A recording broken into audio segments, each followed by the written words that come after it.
Stéphanie a une belle vie. Chaque matin, elle se réveille en souriant. Elle a 13 ans et demi, elle vient d'un autre pays. Elle est née en Algérie. À l'école, elle sourit en voyant sa gang d'amis. C'est une fille très populaire et beaucoup l'envient, surtout Émilie.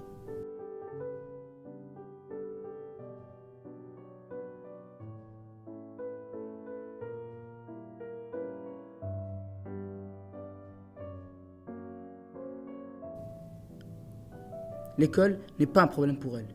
C'est un enfant modèle. Sans effort, Stéphanie obtient des bons scores. Les profs l'adorent. Ils trouvent qu'elle a un cœur en or. Elle a toujours des A comme résultat. Quant à Émilie, elle se force mais elle n'a jamais de bonnes notes. Elle est jalouse de Stéphanie car elle doit toujours rentrer à la maison avec des E.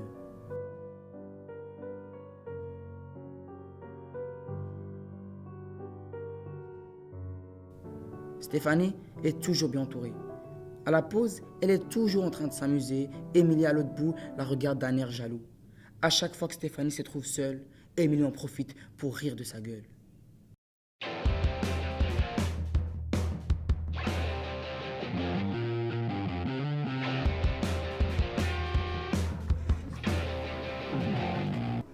Je voudrais tellement avoir sa vie.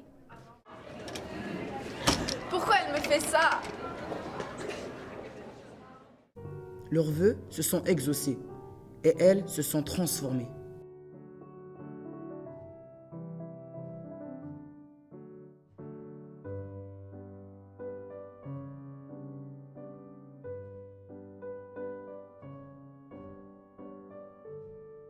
Stéphanie rentre chez Émilie pour voir comment est sa vie. Elle ne trouve pas sa mère comme avant, mais voit son père avec une bière évaché sur le divan. À chaque soir, elle fait son repas. Elle mange toujours le même plat. Surprise, Stéphanie se rend compte à quel point la vie d'Émilie est pourrie. En mangeant solo, elle remarque une photo. Stéphanie reconnaît la sœur d'Émilie. Dans ses yeux, une lueur et dans son esprit, la peur. Stéphanie a beau essayer de se concentrer, mais elle a de la difficulté. À cause de son père qui n'arrête pas de sacrer, au lieu de l'aider, son père passe derrière elle et ne fait que la claquer. Elle est abasourdie et vite elle comprit que la vie d'Émilie n'est pas un paradis.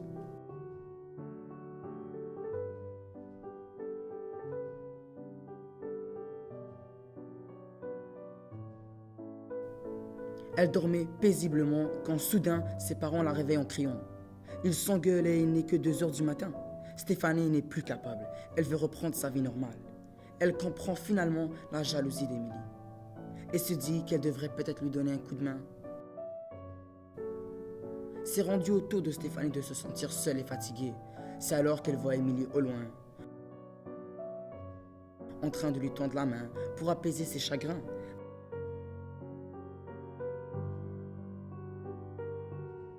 À la fin, elle lui donne un câlin.